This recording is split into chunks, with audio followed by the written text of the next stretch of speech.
Hello, and welcome to Palm Springs Life Market Watch. I'm Gianna Lacosta with Palm Springs Life. We have a very timely webinar today entitled A Year in Transition, Where We Came From and Where We Are Going, hosted by industry experts Mike McDonald of Market Watch LLC and Walter Neal, CEO of Franklin Loan Center. Before we get started, we'd like to thank our sponsors of Market Watch, Franklin Loan Center, California Desert Association of Realtors, and Greater Palm Springs Realtors. We have a lot to cover, Mike, so take it away. Thank you, Gianna. Good morning, ladies and gentlemen. We're back again.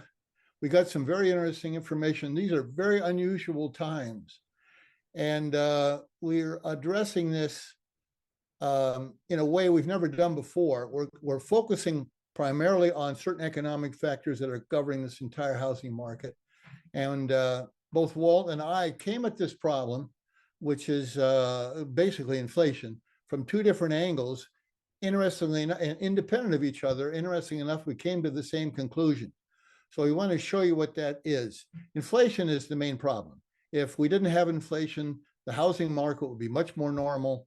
Interest rates will be down to normal ranges and things would be fine, but they're not. We're going to get into that and what we think is going to happen. So as the title of this is, again, where we came from and where we are going. And want to start off with a summary of today's presentation. I'd like to do that before anything to show you exactly what the conclusions are of my side of the presentation. And then I'm going to show you the evidence that led to these conclusions, okay? So in other words, know before you go. So you won't be sitting there thinking, where is he going with this? You'll know where I'm going, and then you'll see the supporting data behind it. Okay, so the first item, there's no way around it, ladies and gentlemen. We're going to have a very challenging year going into 2023. We see things being challenging all the way up to probably next summer when it's going to start lifting. We'll show you the evidence behind that. Rising mortgage rates present a brand new experience. Rates were at 3.5, maybe 3 3/4 there for a while. So it got a little bit lower actually, but not for very long. That was normal. It would have been kind of natural to have those rates rise to 4.5 or 5%. That's what everyone expected, but not 7 and over 7. That's what's happened, primarily because of the Fed's aggressive interest rate policy to try to rein in inflation has pushed rates about 2% over what they should be at. And this has triggered new things we've never seen before. Besides limiting the number of home buyers, there's fewer qualified home buyers because of affordability. They just don't have the income at current home prices at 7% interest rates, okay? But it also triggered something we've never seen before. Remember, interest rates have been coming down for over 40 years. And this is the largest increase in 40 years. And what it has triggered is this. People don't want to sell their homes and then rebuy somewhere else at a much higher rate. If they have a home and they're maybe paying 4% mortgage rate, and normally if rates were low, they would sell that home and move somewhere else and rebuy. Remember, 70% of buyers are sellers rebuyers. And if they're not selling because of high interest rates, they don't want to rebuy at a high mortgage rate, the number of buyers is reducing. Besides, so interest rates are hitting it from two sides. Fewer qualified home buyers at current high rates, but also fewer seller rebuyers because of the high rate. That is the double whammy, and that's affecting everybody nationwide. And it's why sales are down 20 to 30% in many regions, okay? So home prices are starting to retreat after a 2-year rapid rise of, well, in the Coachella Valley, prices were up over 2 years of 70% or so, but they're starting to retreat now. We're going to get into that. Inventory is growing, but still below past norms. Even though home sales are down, and inventory would naturally rise, the fact that fewer people are listing their home for the reasons we just stated are keeping inventory from getting back up to normal levels. However, they are rising. Sales are running 20% below pre-pandemic averages in the Coachella Valley, higher in certain other regions. High rates are freezing the market from both sides, as we mentioned. fewer home buyers, but also fewer home seller rebuyers. Okay, there are 15 to 20% fewer new listings, meaning home buyers are staying put. They don't want to sell, then rebuy at higher rates. Good news, we believe the sudden rise in the CPI is over, and then inflation and interest rates will slowly return to lower levels by next summer. And we're going to show you the evidence behind this. So let's get into it, okay? Here is a picture of home prices in the Coachella Valley. You've seen this index before. It's the Coachella Valley median detached home price that we show you on the monthly report we do for both boards. And you can see here, the last 2 years, the huge rise in prices. They went really from about 400 over here 2 years ago, 2.5, to a high of almost 700. That's a huge rise. Now, interestingly enough, it's only come back a little bit. We're surprised. Last month, actually, prices rose. So the price retrenchment is small. Some of it is seasonal. There's always a price give back at this time. But we think, even though it's been minor to this point, it's going to be continuous. And we're expecting really average prices to come back to this 5.5% growth curve. That's what this is, 5.5% growth going back to 2002. We think downward pressure on home prices, even though inventory is still somewhat light. We have low sales.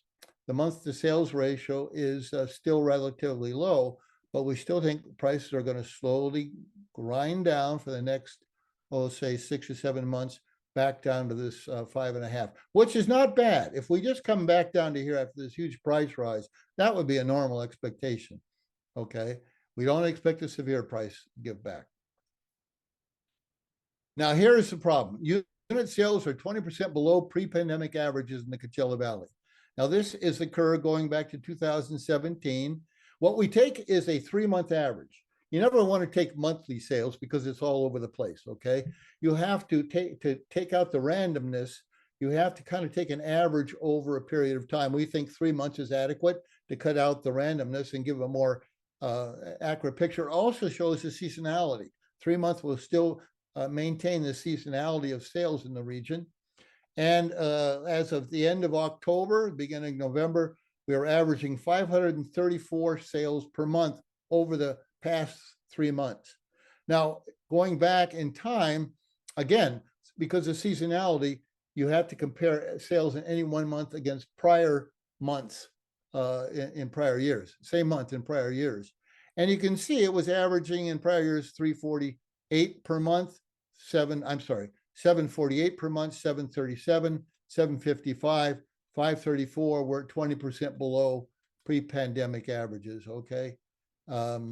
So, and again, why? Primarily because of the lack of seller rebuyers, and also equally so, fewer buyers who are qualified due to the high interest rates. That is really the double whammy that's hurting everybody, okay, not only in the valley. And we have similar situation here with the detached market and the attached market. This is actually a farther decline in sales than the detached market, okay? Now, what is the problem? California new listings are the issue. And we went back and looked at how many average new listings, what we have here, we went back and looked at the number of average new listings in each one of the 5 counties of Southern California. The reason is because these are the counties where people sell and they move out to Coachella Valley and buy homes out there. So knowing the number, and again, a person, the seller rebuyer, okay? If people aren't listing, they're not selling a home and rebuying somewhere else. So we wanted to see how much new listings were down, and they're down 16% throughout really Southern California. We did each county here, LA County. We took 7 years of data. Okay, the 7 years of number of new listings, for example, it averaged in LA County 621,000. Okay, 318 over 7 years, averaging 88,760. The last 12 months is 76,000. So new listings in LA County are down 13.8%. Orange County almost 20%. Riverside 12. San Diego 18.8. San Bernardino 20%, Coachella Valley 15%. Now, why are these people not listing for the very reason we said, interest rates are too high. They don't want to sell a home that they are maybe paying 4 or 5% for and rebuy somewhere else at 7%. So they're staying put. Okay. That is the primary reason why sales are down. So I wanted to go over that.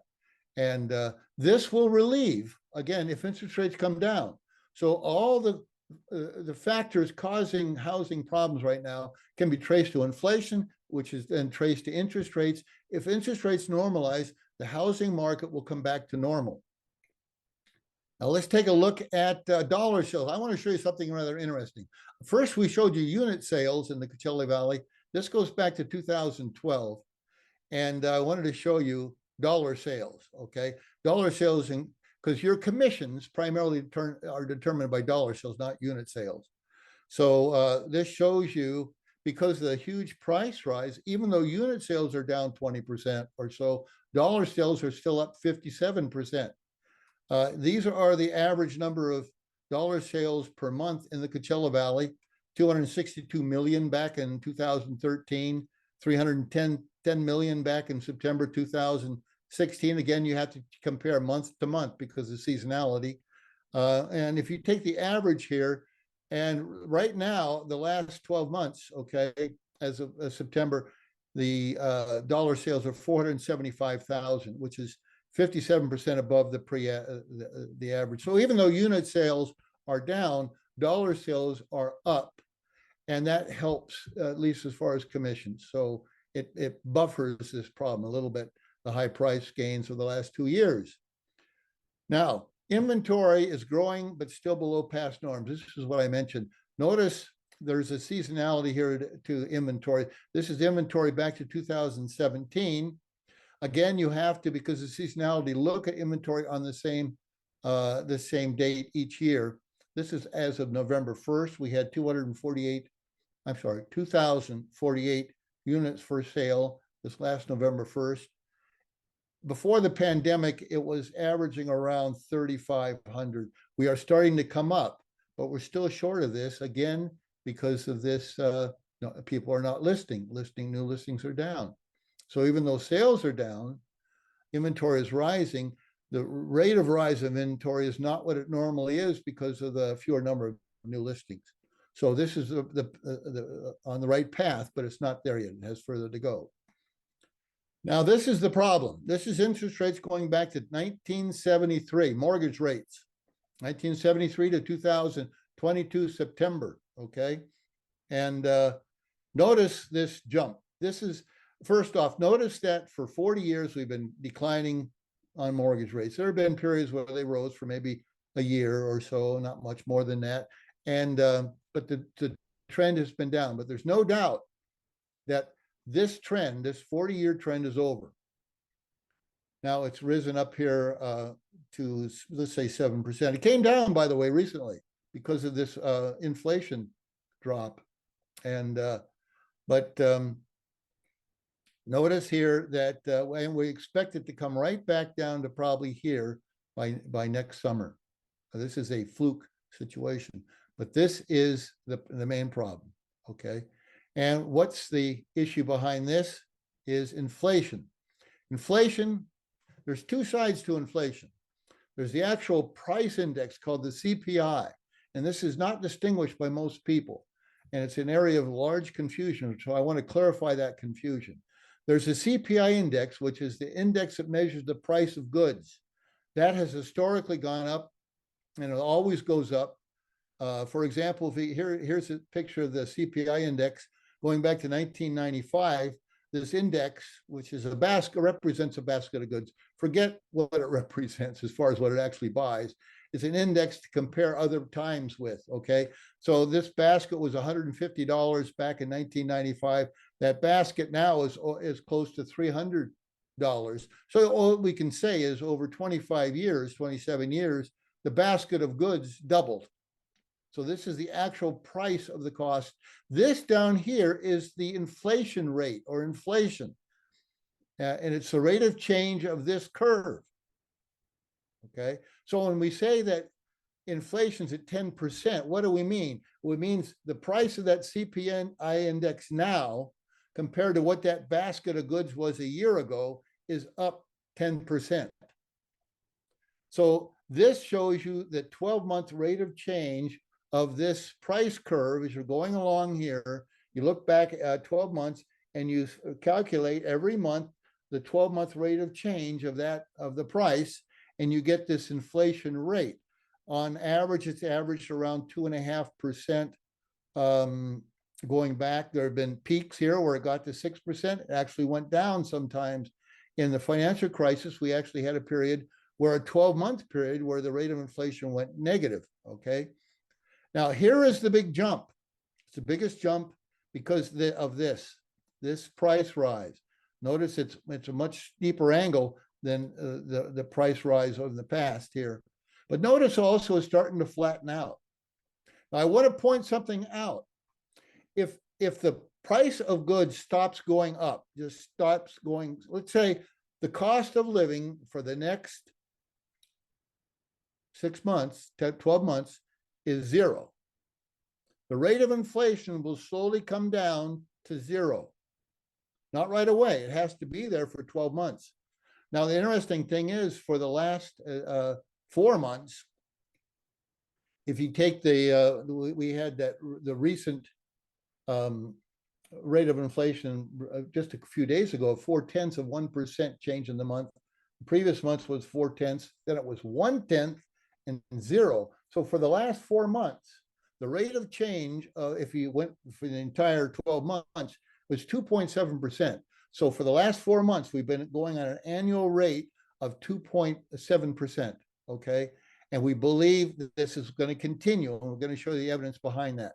Notice if this flattens out, the inflation rate will come down.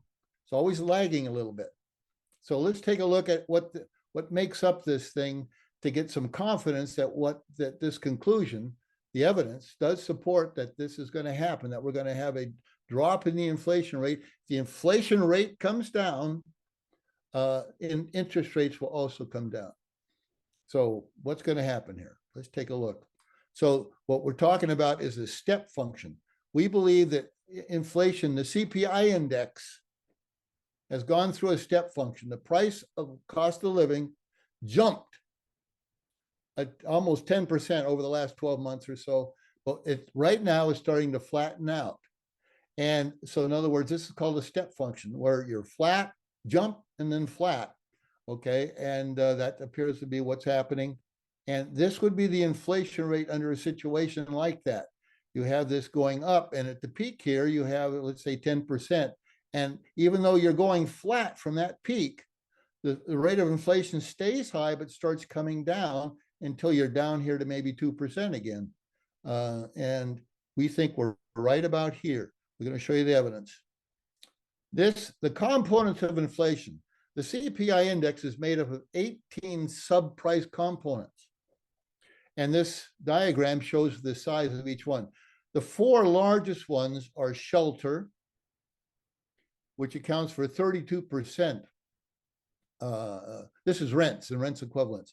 The cost for shelter, basically, is almost a third of the CPI index. It's 40% of what's called the core index, but it's a third of the CPI index. Food accounts for 14%, energy, 7.5%, cars, 8%. So if you just take these 4, and then these other ones here, there's education and communication, household furnishings, apparel, medical services, recreational services, things like that. But these 4 alone, shelter, food, cars, and energy, account for 63% of the total.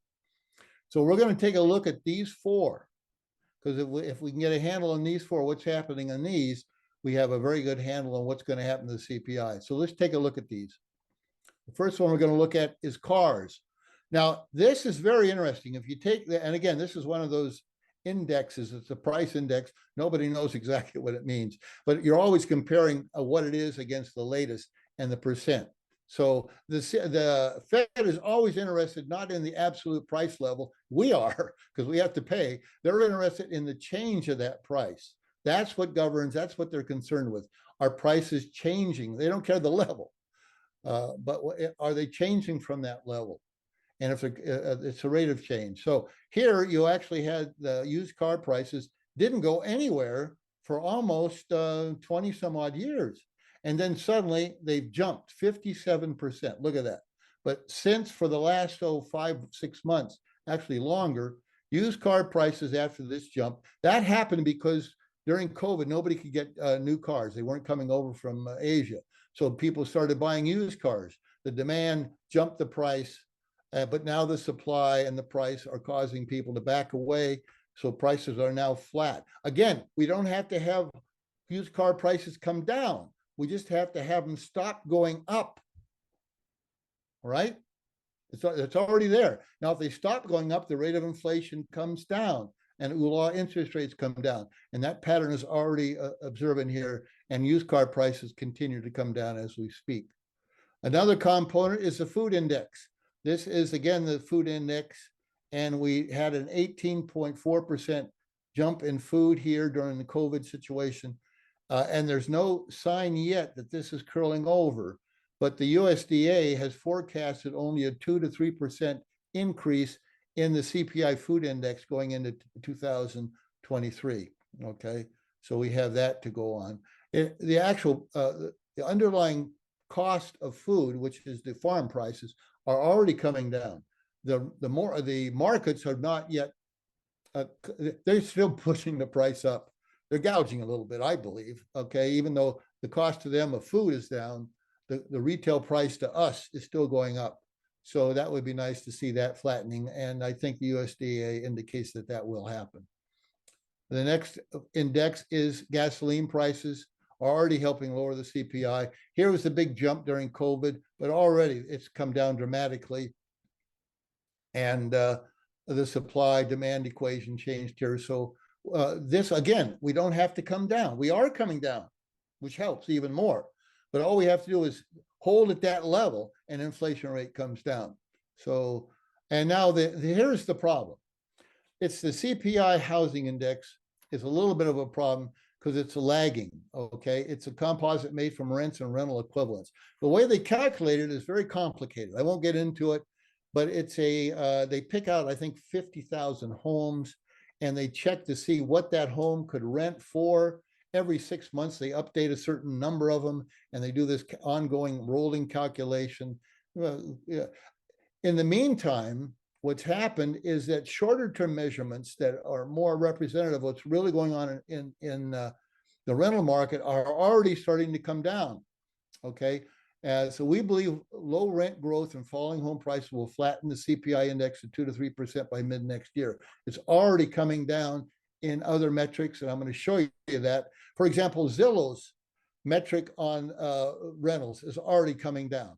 Okay, so that again, all we have to do is go flat. It's coming down is even better. Okay, so I want to show you what I did. Went to LA County. I know LA County is not representative of the nation, and the CPI index is calculated from the nation, but it still shows the pattern.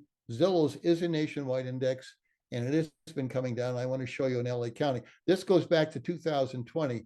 It's rather interesting because I'm going to show you a corresponding chart for the Coachella Valley. So you compare rents in the Coachella Valley with the average in LA County. If you take a look at all of LA County, this is the average rent per square foot, price per square foot. $3.20 per square foot, $3.10 per square foot, $3.30 per square foot. The most recent amount of rents is going for $3.56 a square foot. In LA County, that's the average. That includes Malibu, it includes Compton, it includes every city, 50 of the largest cities in the county weighted into this composite. So it's representative of all LA County. And but what does that mean? $3.56 per square foot. $3 per square foot. That a 2,000 square foot home is going for $7,000 a month in LA County on average.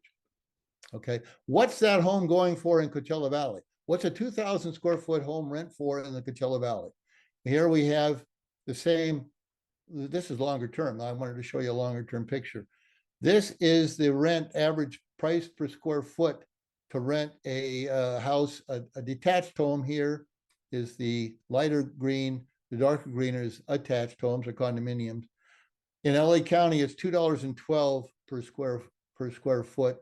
That would mean a 2,000 square foot home on average in the Coachella Valley is renting for, these are not short-term leases or rents. These are long-term contractual rents, is going for about 4,000. So comparing LA County, the average rent there for a 2,000 square foot home in LA County is 7,000. In Coachella Valley, it's 4,000. Okay, so that's the evidence that inflation is already coming down. It's already in the CPI in the last 4 months is averaging 2.7% on a yearly basis. All the subcomponents that make up inflation are rolling over or have been rolling over or starting to. So I want to give you the conclusion, a final summary for my talk. We have a challenging year ahead. There's no doubt about that. We can't escape that, ladies and gentlemen. We have to get through it. The recession, however, should be light. Good news, we think the sudden rise in the CPI is over, and after January 1st, mortgage rates will gradually return to lower levels by next summer, 4.5% to 5%. And with that, the housing market will come back to normal. Okay, so we have 9 months, maybe 8 or 9 months ahead. Until then, high rates are freezing the market. There are 15 to 20% fewer daily new listings. Homeowners are staying put. They don't want to sell, then rebuy at higher rates. No home sellers mean no home rebuyers. Sales should continue to run 20% below pre-pandemic averages until summer. We don't see sales rising again until we get a reduction in rates. Again, we don't see that happening until starting in spring to summer. And expect a 15% price decline over the next, let's say, 8 to 10 months or so until next summer again. So that's my talk. Hopefully it's been informative for you. It's somewhat of a positive talk. We do have a difficult, but it's not unrealistically positive. I think it's based on facts. I'm not creating something that doesn't exist here. Stock market, as a matter of fact, kind of feels the same way, and it's been jumping like crazy in expectation that this is going to happen too. So a lot of people are finally recognizing that this is on the kind of lying ahead of us. So now so I'm done. So I want to introduce Walter Neal, President and CEO of Franklin Loan Center. He's got a lot of interesting things to do. Let's see here. I have to do something here. I got to stop sharing my screen so you can see his screen.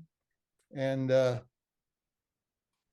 hopefully, now Walt came at this from a completely different point of view. Okay. And I think you're going to find it very interesting what he has to say. He covers it from a national level too. So Walt, are you there? Yep. Thank you very much, Mike. Great job as always, Mike. You always take complicated subjects and break it down to where we can use it in the community to help support and encourage people. I have some great news in my presentation. I think this will be encouraging because I know that 2022 has been a very challenging year, and I think we still have a lot of those challenges we're going to face in 2023, but I do see some signs that the light is at the end of the tunnel, and I'm just going to dive right into it. But before I start, for many of you who've been coming to these market watches over the years, I've always enjoyed doing them, especially in person. And basically the last 18 months since the beginning of COVID, we haven't been able to get together face to face. I remember specifically talking 4 or 5 years ago to Scott about the Fed's desire to create inflation because we just haven't had inflation for so long, and they were wanting inflation. Well, the Fed got what they wanted, and it's a pretty big dose of it. And so my presentation is going to be very heavy around inflation here. So let me get a good pointer. Here we go. I'm going to give you an overview as well of what I'm going to be talking about. I'm going to do a 2021 versus 2022 comparison on a couple of very important topics. I'm going to dive into inflation data, the CPI, and the shelter component, give you a little bit more information on top of what Mike has offered. I'm going to talk about the Fed, their role and where we are, what their role will be moving forward through 2023. I'm going to talk about recession indicators and predictions about the recession. I'll be talking about the interest rate dynamic. I'll be talking about real estate values, and then I'll be talking about the wild cards. Obviously, no one has crystal ball, but some wild cards for 2023 that could affect everyone's predictions. It's sort of like the black swan event The thing about COVID was we got out of COVID because we got a vaccine. The way we get out of inflation is by inflation coming down. So we don't need to create a vaccine. We just need to be able to create level off supply and demand and the amount of money in there compared to the goods. And that's a challenge, but the Fed's up to it. I see they're being very aggressive, and I'm going to be getting into that. So those are topics I'll be reviewing. So let's start here. There have been a lot of shots taken at the U.S. economy. How long can the U.S. economy defend against a recession? I'm going to show you a statistic here, 2021 compared to 2022. So we started at the end of 2021 at a 0.25% Fed funds rate. That's what banks borrow money from each other, which is very, very cheap, close to zero. And we are now today at 4%. I expect that to go to 4.5%. I expect on December 14th, the Fed to increase the Fed funds rate again by 0.5%. That'll be their 7th increase in 2022, which is a lot. And a lot of times those hikes take a while to kick in. So I'll be talking about that. The federal deficit, you can see that spending has come down. Last year, the federal, based on what people were spending, it was 12.4% of what they were spending compared to 4.3%. So people have already started to get into a little bit of a shell and spend a little less money in 2022. Average gasoline price, this is nationwide, has gone from $3.02 to $4.10 in 2022. So increase there. Inflation, this is what the big thing is here. This is why we're in a little bit of a painful situation. Inflation has almost doubled from 4.68% to 8.3%. That is the headline. I'm going to be talking about the core, and I'll explain that why, but that's the headline number. Manufacturing is down. Obviously, if the economies are slowing, people will produce less goods. So that's down from 60 to 55. Job creation a month is also down. I'll be talking about that from 562,000 on average last year to 438. This year is still good job creation, but definitely declining. The consumer sentiment, how consumers feel about this market, which are your buyers and sellers, is 78, which higher number is good, lower number is bad, 59. So consumers are getting worried. And this is sort of an eye-popping number here. 75 times in 2021, the S&P 500 hit a record high. Okay, well, there's only 52 weeks a year. So that means we hit record highs more than once a week on the S&P. And we've only hit one record high in 2022 in the S&P. So the stock market has struggled in 2022, as we're all aware, and I'll get into that as well. So this is a very important chart here, and this is inflation drives mortgage rates. And everything we're talking about, Mike and myself, is almost all inflation driven, which affects mortgage rates, which affects recessions, okay? It also reflects housing. And so that's what we're going to be focusing on. So you've got down here in this blue line, this is the headline consumer price index, okay? This is the all-in number. And you can see the Fed likes to see inflation around 2%. And so you can see this goes back to July 2017. So you can see we really were right there around 2%. We went into a recession. I'll get into that. Every time we go into a recession, what happens? Inflation comes down and interest rates come down. So this green line, interest rates, blue line's inflation. But what the Fed did is they sort of fixed the game. And after we went into the recession and the COVID recession, the Fed went back into quantitative easing, where they started to once again put money into the market to stimulate the economy. And they fixed the interest rates right around 3%. But look what happened halfway through the quantitative easing period. Inflation started to skyrocket because there was so much money in the marketplace, and interest rates weren't going up. Inflation started to go out of control. So when the Fed finally stopped fixing the game, you can see what happened to mortgage rates. They popped up just as quickly as the CPI. And you saw CPI drop. Well, guess what happens when inflation drops? Rates come down. CPI went back up. Rates went back up. So inflation drives mortgage rates. You can think of it as Superman and kryptonite. Inflation is the kryptonite to interest rates. And inflation is always going to cause rates to go up. And so this is a very important chart to understand. Okay, when will inflation peak? And this is also something that's very important. Last week, we had a really good report on the headline and core number, which is not on here for October, and I'm going to talk about that here in a minute. But what this chart is the core consumer price index. And what the core consumer price index is it strips out food and energy. And you all might be saying, well, why should you strip out food and energy? Those are things we have to deal with every single day. Well, yes, you're correct on that. Those are things, are headwinds we have. But the Fed and their monetary policy, there's nothing they can do by hiking Fed funds rate and create inflation to change the amount of food that is produced or to lower the cost of fuel. What can lower the cost of fuel is pipeline issues, overseas production with OPEC. That can affect it, but not the Fed increasing interest rates. Well, what about food? If the Fed increases interest rates, does that affect the amount of food that's produced? No. The weather will affect the amount of food that's produced. Another thing will be the type of crop that farmers are planting for their best return. So the Fed has really zero control over the monetary policy of affecting housing. I mean, of course they do housing, affecting food or affecting gasoline. So this is the consumer core price index. And it's really important to understand that this is a lagging index and it goes back 12 months. So you can see I've got September of 2022 going back to October 2021. That's 12 months. And if you add all these numbers up, you would get 6.6%. There's a little rounding in there, but you would get 6.6%. And why this is important to understand is we knew it was going to be a tough summer because you had these low numbers in July, August, and September of 2021. And we had much higher numbers in 2022. August was 0.6, September 0.6. So the core consumer price index was increasing, which was putting that much more pressure on inflation. But the good news is that last week we had a core number come out at plus 0.3. So you would see October here 0.3. If you go back to October last year, 0.6. So it came down from 6.6 to 6.3. And we're expecting that trend to continue over the next quarter to 2 quarters. And as inflation cools off, okay, because the Fed's going to basically take away some of the demand. The supply, they're not going to get rid of. Supply is going to increase in some things, but they're trying to curb demand. So there's less dollars chasing fewer goods. So inflation is very important to understand that we have relief coming, which will bring down interest rates, which will help the real estate community sell more homes and get more listings. Very important to understand how that index works. The other thing that's important to understand about inflation is the shelter inflation index. And Mike spoke about it. Mike said 32%.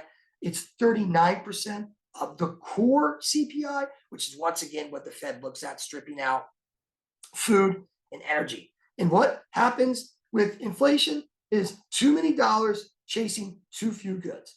And so with shelter, housing is no different.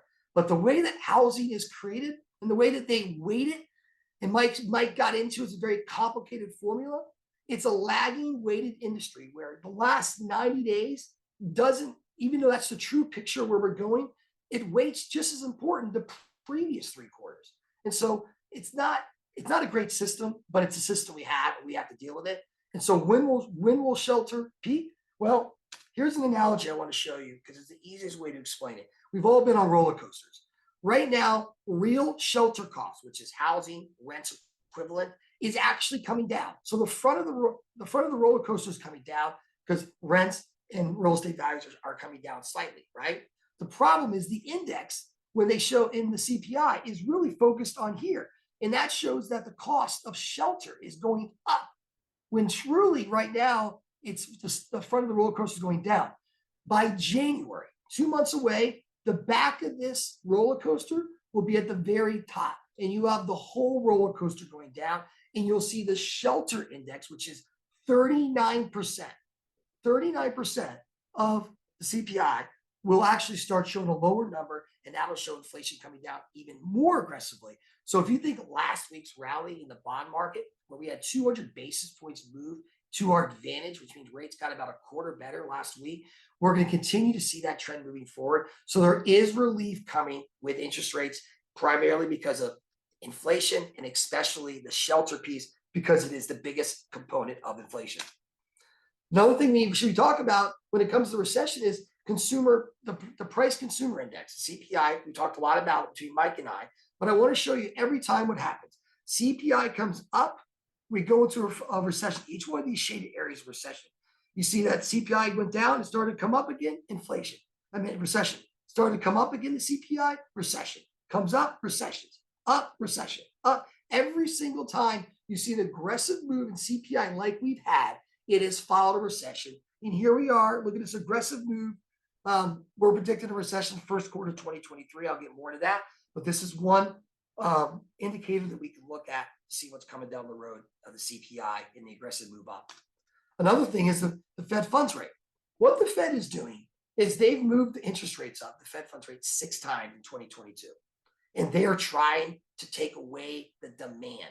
The problem with what the Fed is doing is they're doing too much too quickly, because each time they move up the Fed funds rate, the first one they made in April, that takes about 6 months from that hike to actually be digested into the economy.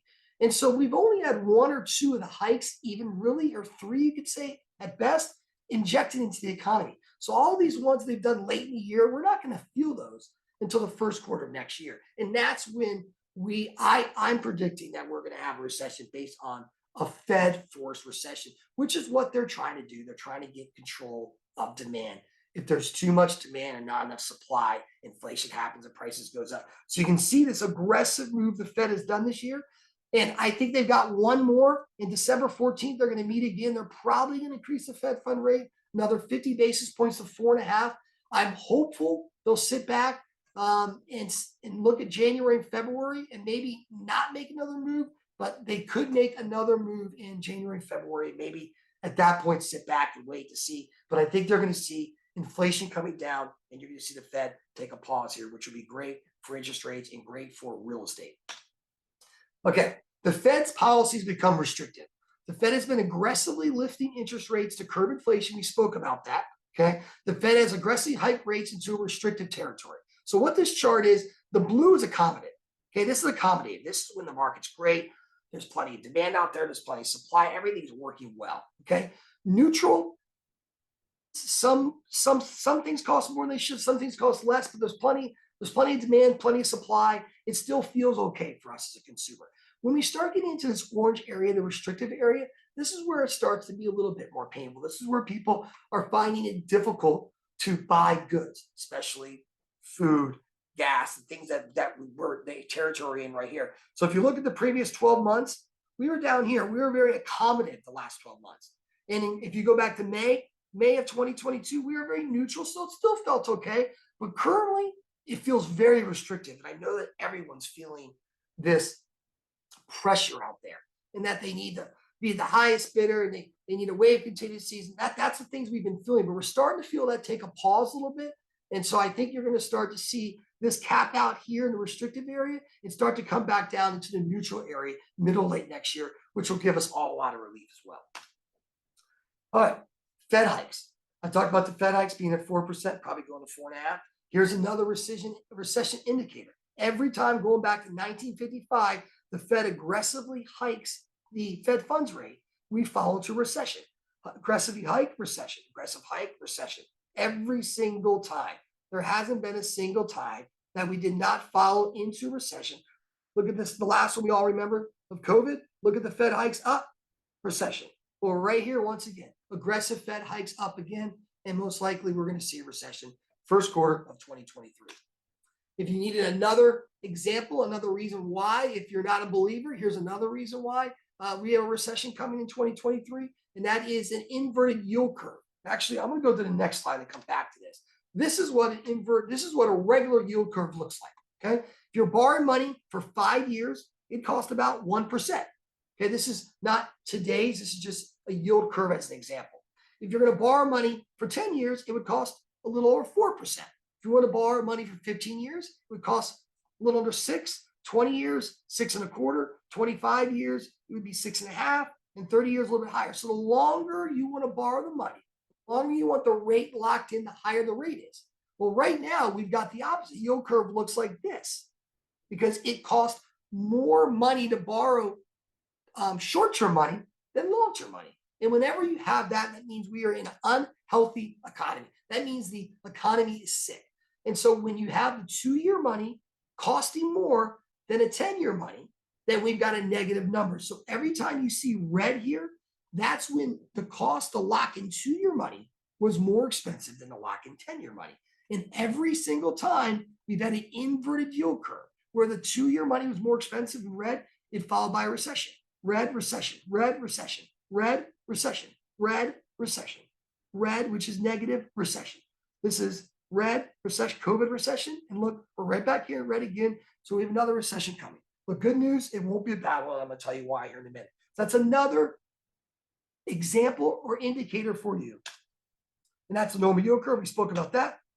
Another one, and this is a laggy. And if you, unfortunately, it doesn't matter what news stations you turn off. This is not a political thing. It's at all of them. Fear sells. And if they're not selling negativity and fear, people won't listen. You can turn on a TV that's talking about the end of the world and people watch it. They can turn on another station that's talking about the world's going to last another 10 billion years and no one will watch that. And so everyone on TV is saying, well, we might not have a recession, especially 6 months ago. People were saying no recession. We were calling for a recession here, Franklin. At the beginning of the year, we did this. We called for this to happen. Now people are starting to say, well, maybe there'll be one coming. But if you turn the TV on, they're talking about this unemployment number. And they're saying, well, unemployment's so low. Everyone's got jobs. You can't possibly have a recession when unemployment's low. Well, when unemployment gets to its lowest level, that's exactly when you know a recession is coming. Because the first thing a business owner does when their business is struggling is they cut labor. Labor is typically the number one cost for a business owner to operate their business. So they start cutting any excess labor they can, but still run their business. And so here's a great example. Back to 1950, we had unemployment bottom, it came up, recession. We had unemployment bottom, came up, recession, bottom, recession, bottom, recession, bottom, recession. Well, look at here. We had a huge increase in unemployment. Okay, we went into recession bottom, and then employment increased. Now, and unemployment's come all the way back down again, and it's bottom. So what's going to happen again? Well, what happened every other single time back to 1945 when unemployment bottomed out, which means low unemployment? We're going to follow with the recession. This is the last one to move, and we're predicting unemployment to go to 5% in 2023, and it's roughly around 3.5% now. GDP. A lot of people out there hear GDP. They're not quite sure what it means, what it measures, but Mike talked about it. It's just basically the amount of goods and things that are sold, the amount of revenue that is created in the economy. And every time you're above this line, that means we had a positive GDP, which means the economy was strong. People are spending money, consumers especially. And every time you see it below this line, that means we have a contracting economy. There was less spending. There was less products being produced. And you can see here that the first and second quarter of 2022, we had negative GDP of negative 1.6. In the second quarter, negative 0.6. Well, you've all heard out there, if you have two consecutive negative GDPs, that's technically the definition of a recession. Every time we've had two, it is followed with a recession. The third quarter of GDP that came out in October for the third quarter was up 0.6. So even though it came out of it in the third quarter, it was still negative twice, which is definitely a sign that a recession is coming. And I'm going to break this down on a further slide here to give you a little bit more history to this. So here's the GDP. Once again, when it comes to recessions, every time you had GDP decline, recession, decline, recession, GDP decline, recession, decline, decline. Every single time we've had GDP decline 2 consecutive quarters, which we had in 2022, a recession has soon followed. So once again, just another indicator, because no one wants to be negative, but we all have to know what's coming, and we all have to embrace that and figure out how to work around that. But the positive news, it's not going to be a bad recession. I'm going to get into that. So this is a very important chart about interest rates. And this is the 30-year mortgage rates versus the 10-year treasury spread. Okay. And this goes over 35-year history. And each one of these red lines are exactly the same size. And that's about 175 to 200 basis points. And what I mean by that is the green line is a 10-year treasury and the blue line is a 30-year fixed. And typically the spread between a 10-year treasury and a 30-year fixed rate is 1 3/4 to 2%. So if we were at a 3% 10-year treasury, which is where I think we're going to get to middle next year, and the normal spread is 1 3/4, then our rates would be 4 3/4. If it's as high as 200, which it can be, then the rates will be 5%. And that's typically what you've seen. Here's interest rates and here's a spread. Okay. But what's going on right now is we have something that's really not happened in a really long time. And that is we have a 300 basis point spread between the 10-year treasury and interest rates. And why is that? Well, it's a very simple explanation. It's a little complicated to understand, but at the end of the day, it's regarding servicing. And anyone who takes out a mortgage, there is a servicer of that mortgage. And that person's job is to collect the payments on that mortgage, okay, answer calls from the borrowers who have those mortgages, and then distribute the income from those mortgages to actually who owns them. Because people who buy mortgages don't service them. And right now, there is no value. No one wants to have a 7% mortgage rate, because anyone who buys that mortgage and is getting income, it takes about 2 years for a servicer to break even. So if today someone was to buy a mortgage, you took out at 7%, and I'm telling you that we think rates are going to come down to 5%. What are you going to do 1 year from now? Well, here at Franklin Loan Center, we say you marry your property, you date your mortgage. So you're going to take a mortgage out now and you're going to date it at 7%. And then we're going to call you up a year from now and say, hey, great news, Mr. and Mrs. Barr, we can now get you 5%. It won't cost you anything. Let's get rid of that bad mortgage. Let's give you a better mortgage. Well, you sell it a year from now. Well, what happens with that servicer? That servicer who bought that mortgage, they didn't get their break even. They didn't make enough money in interest to get to their break even. So that's why today, every single borrower is paying points to get a loan, because servicers don't want to buy a loan. They know it's not going to be held long term. And that's why we have a huge spread. So the good news, and the thing that why this is important to understand, is next year, this spread's going to go back to 1 3/4 and 2, which means you're going to see rates fall pretty quickly once inflation's under control and rates come back down. And once we get rates from 7 to like 5 3/4, these servicers are going to be more aggressive, and they're going to price loans better. And there's going to be more of a demand to buy them. Servicers don't price them with them. The buyers will have more of a demand. So this is a very important slide to understand and show you we do have relief coming. Interest rates will come down, which will help housing. Okay. All right. Mortgage rates and recessions. I just spoke about them coming down, but I want to give you some facts.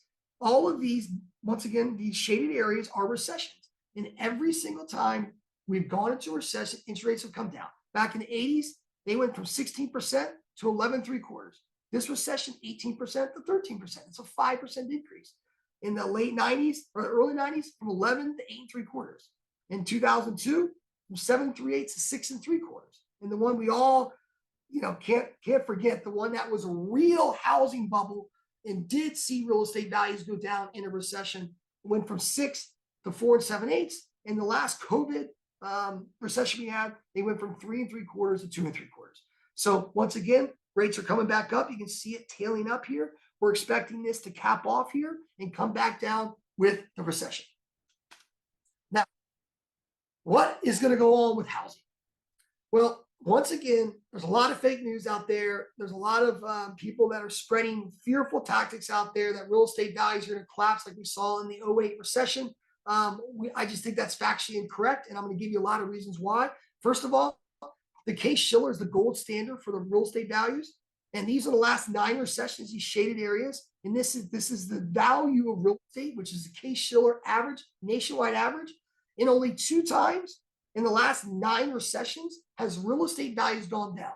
So I know there's a lot of people out there going, I'm going to sit on the sideline and they're going to come down 10, 15, 20%.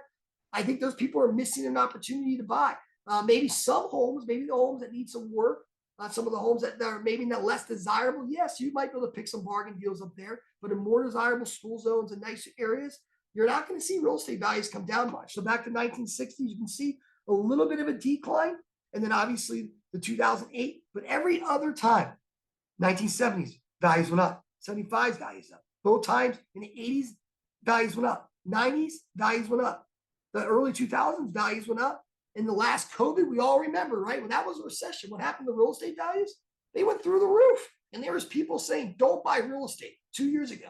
Well, for all those people that told buyers to sit on the fence because COVID was going to bring down real estate, they were way wrong. And they lost a lot of money. And there's no reason to sit on the sideline right now either. If they want to get a high mortgage rate, take a high mortgage rate, you can always refi. But these are the facts. These are the facts of what real estate does during a recession. Now, why am I expecting real estate values to stay strong? And why did real estate values why did we have a housing bubble in 2006 for the recession, basically of 08 to 010? Well, it's household growth in supply and demand. Okay. The demand is households. If you have less households, you have less people who want to buy a home. And the supply is new construction. Okay.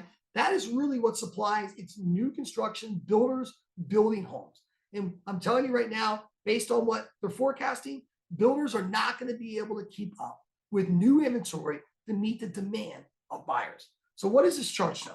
Well, the blue line is household growth. And we can see in 2006, which is the beginning of the housing bubble, we can see that household growth was way down in 06, 07, 08, 09, 010, 11, 012, 013, all way down. But what was really high? So demand was low, but what was high? Supply. Look at all the homes being built, much higher than households. Much higher in 2007, higher in 08, higher in 09, higher in 010. A lot of these builders got hurt building those homes, okay? And why was there less household growth? Well, you need to go back because the average homeowner right now, age, is 33 years old. That is the average first-time homeowner. People are buying homes later. So you got to go back 33 years from now and figure out what was happening 33 years ago that could affect real estate values in 2006. Well, this is Generation X, and look at the decline in births.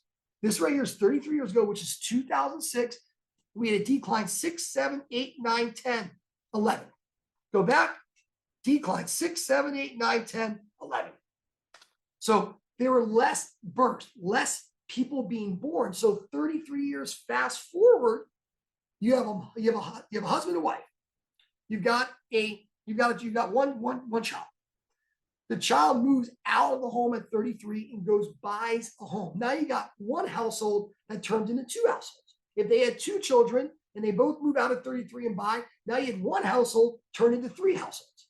So what was happening back here was there weren't households. People weren't either, they were staying at home or there weren't enough people being born to create the households, and we were overbuilding, oversupply.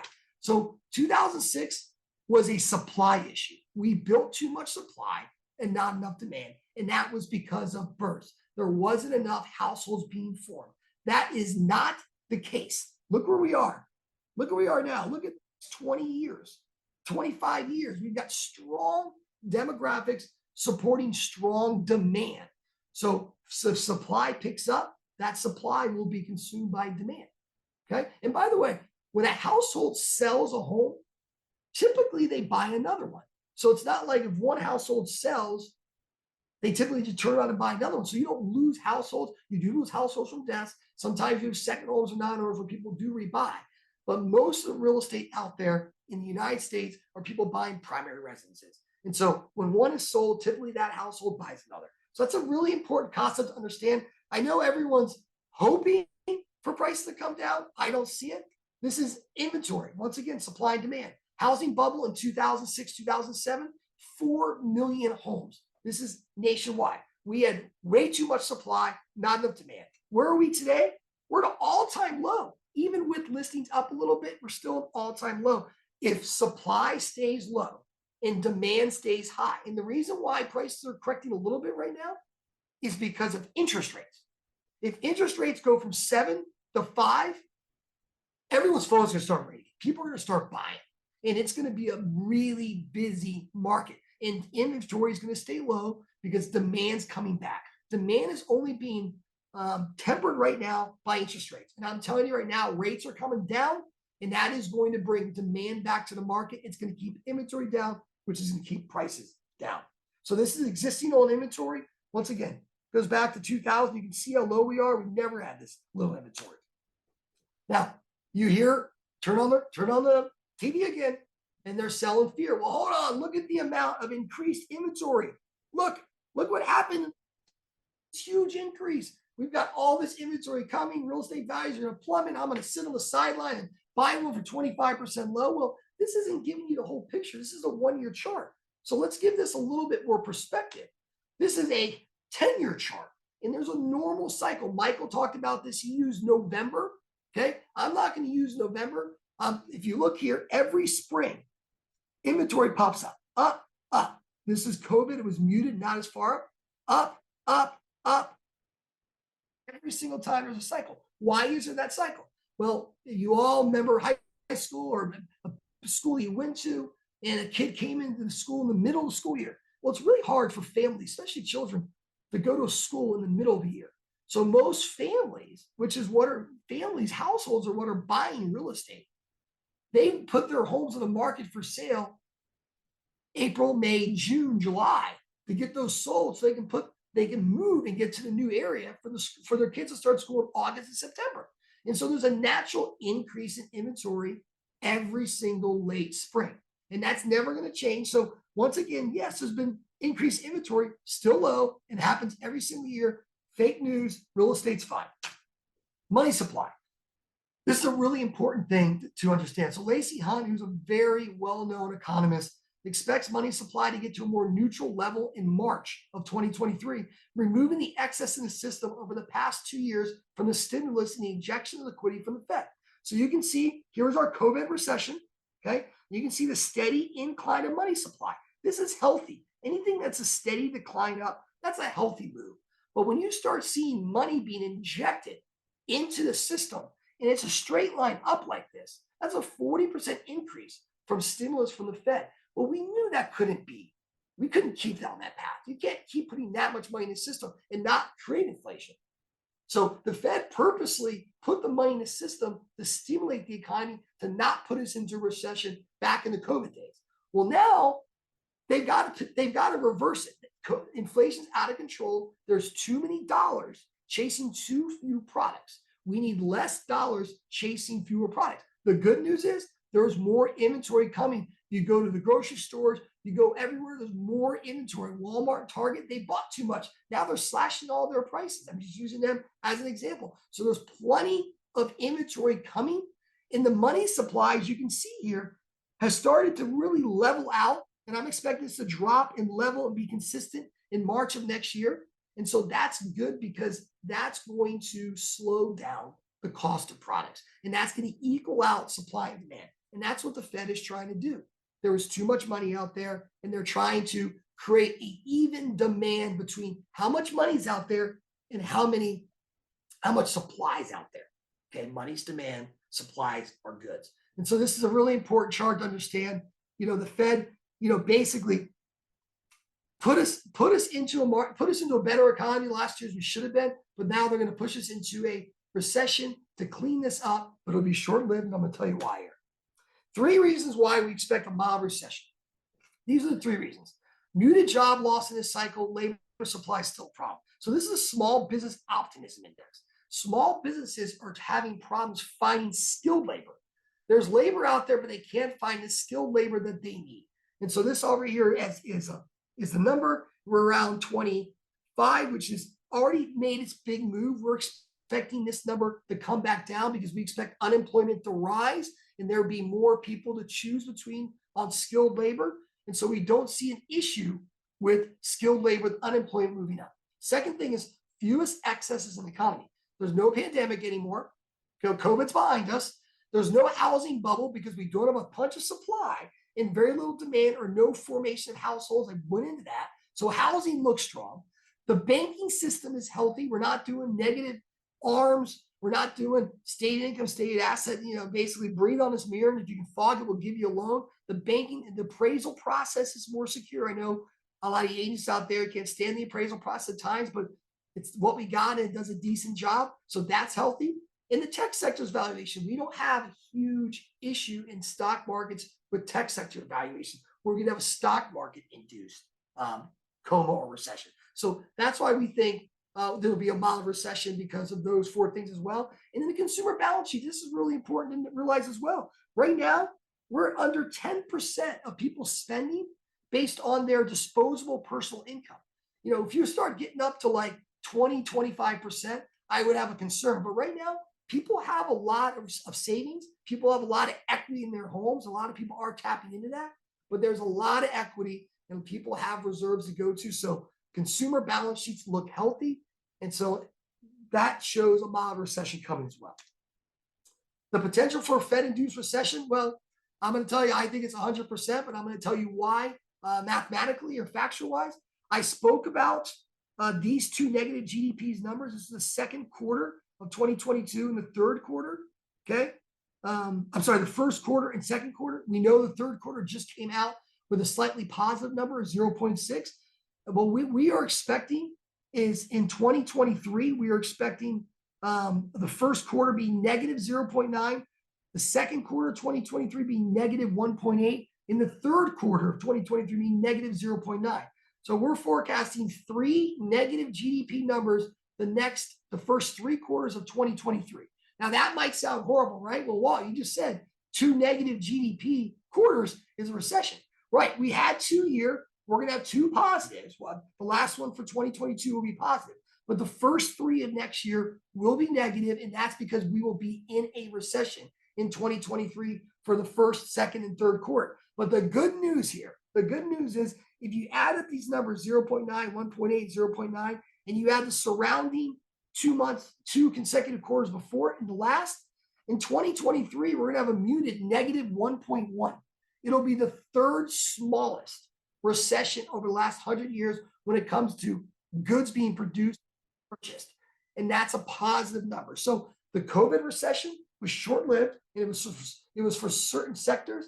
This recession will be short-lived, and it will also be for certain sectors, and real estate will not be one of them. Now, what are the wild cards? What could happen that everything that Mike and I just spoke about don't come true? There's always wild cards. There's black swan events, like the COVID event came out of nowhere. Okay, well, depressed consumer confidence, that could be a game changer if it gets really, really low, and it's a self-fulfilling prophecy, which is one reason don't listen to TV, because they'll try to push us even to it further. Weak housing market. If the housing market actually does get weak in this recession, which I don't think is going to happen, that could cause the recession to be a little bit worse than we're expecting. And elevated energy and electric prices, if those continue to rise out of control, which have already started to come down, we could have a worse recession. So a couple things to look at is depressed consumer confidence. Here's a chart. You can see the consumer confidence has plummeted down here. We think this is bottomed out. And with inflation moderating, with interest rates coming down, the cost of food coming down, the cost of gas and energy coming down, we feel like consumer confidence will step back up, especially with the strong balances they have and equity in their homes. The weak housing market, we don't expect the housing market to stay weak. We've obviously seen it drop a little bit here. This is the housing market index from NFIB. We expect that to loop back up here, and we expect to have a very strong housing market based on demographics, household formation, and interest rates coming down. And by the way, with interest rates being high for the last 9 months, real estate values have held on pretty good with a 7% interest rate.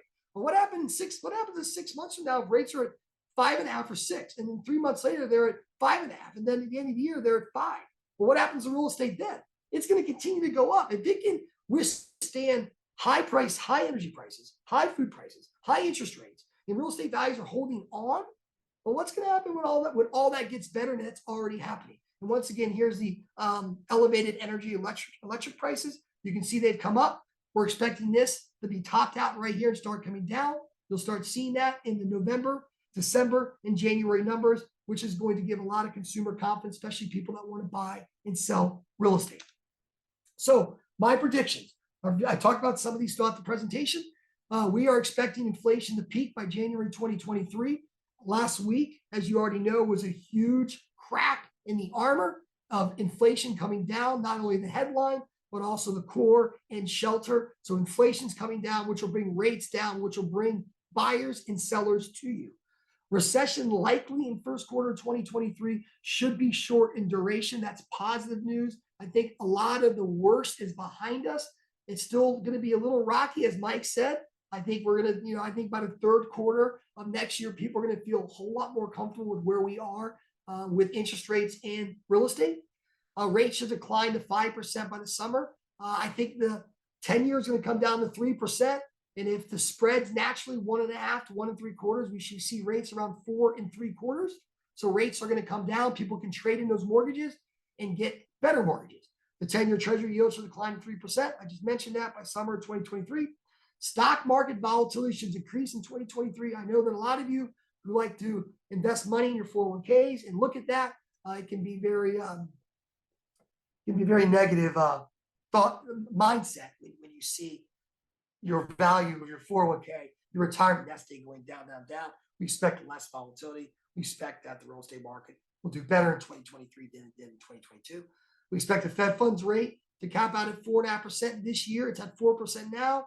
I think it's better than 50-50 chance they do a 50% hike on December 14th.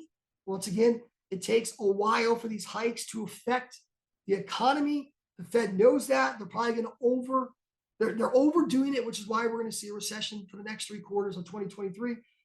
Possible hikes in 2023. But like I said, we expect December 14th to see another hike. Home values nationally flat. When I say home values nationally flat, I do think there's going to be some markets that are down 5 or 10%. There'll be some markets down. There'll be other markets up 5 or 10%. If you throw it all into one bowl, mix it up, it should be close to flat, maybe slightly down. But with the demographics, interest rates coming down, and supply and demand not losing its balance, which there's nothing showing supply and demand has lost its balance, you can't see real estate come down. So for you agents, educate your buyers that are sitting on the fence, because all they're doing is wasting the day. They're wasting the time to find the home they want right now, and wasting picking up appreciation and equity and value and getting that right off buying a home now. And we also expect unemployment to rise to 5% in 2023. You can't turn on TV without hearing someone that's doing a massive layoff. If it's Twitter, if it's Amazon, if it's Apple, if it's the small mom and pop place around the corner, unfortunately, we expect unemployment to rise and probably cap around on 5%. We're at 3.5% now. So that's a pretty big move up, about 35% more in unemployment. So those are our predictions. We think inflation is the arch enemy here. And this inflation has caused all of this mess we're in. But we're in this mess because of all the stimulus we had to do to get us through the COVID-based recession. So on that note, at Franklin Loan Center and all of our colleagues, I want to thank you all for your support. Franklin's been in business 33 years. We wouldn't be here if it wasn't for the love and support and the confidence that the community has for us. So we appreciate you all for supporting us. We are here to help. Please reach out to your Franklin Loan Center representation for any needs you may have in the mortgage industry. And on that note, I'm going to turn this back over, and we'll have some closing remarks for you. Thank you, Mike and Walt, and thank you all for joining us today. We hope you found today's webinar insightful and informative, and we hope you'll join us again in February for our Winter Market Watch presentation. Thank you. Bye, everyone.